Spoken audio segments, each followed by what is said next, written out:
পূৰ্বৰ যিহেতু মই এবাৰ বেলেগ এটা পদত প্ৰতিদ্বন্দ্বিতা আগবঢ়াইছিলোঁ এইবাৰ গুৱাহাটী প্ৰেছ ক্লাবৰ আগন্তুক যিখন কমিটি হ'ব তাৰ বাবে মই কোষাধ্যক্ষ পদত প্ৰতিদ্বন্দ্বিতা আগবঢ়াইছোঁ আৰু আশা কৰিছোঁ যদি আমাৰ যিসকল গুৱাহাটী প্ৰেছ ক্লাবৰ যিসকল সদস্য আছে সন্মানীয় সদস্যসকলে যদি নিৰ্বাচিত কৰে তেতিয়াহ'লে গুৱাহাটী প্ৰেছ ক্লাবৰ শেহতীয়া যদি আৰ্থিক সংকট বিত্তীয় সংকট সেই বিত্তীয় সংকট মষিমূৰ কৰিবলৈ যি যৎপূৰ্ণ মই চেষ্টা কৰিম আৰু যিখিনি কাৰ্যপন্থা হাতত ল'ব লাগে সেই কাৰ্যপন্থা হাতত লৈ সকলোৰে পৰামৰ্শ মানি আগুৱাই যাবলৈ চেষ্টা কৰিম।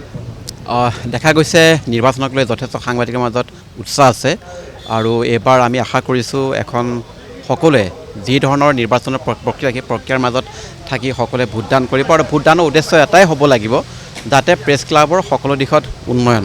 বিগত সময়ছোৱাত বহুতো অভিযোগ প্ৰতি অভিযোগ আছিল, তাৰ মাজতো সকলোবোৰ কমিটিয়ে কিছু পৰিমাণে কাম কৰিছে, কিন্তু মানুহৰ অভিযোগ থাকি যায়।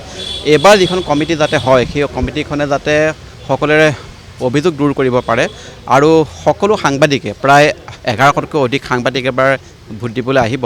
আমি আশা কৰিম 100% ভোটদান হওক আৰু সকলোৱে নিজৰ মতে সকলোৱে ভোট দিয়ক আৰু যোগ্য প্ৰাৰ্থী নিৰ্বাচন কৰক আৰু সেই প্ৰাৰ্থীসকলে প্ৰেছ ক্লাবৰ উন্নয়ন সাধন কৰক, সেয়া আমাৰ উদ্দেশ্য।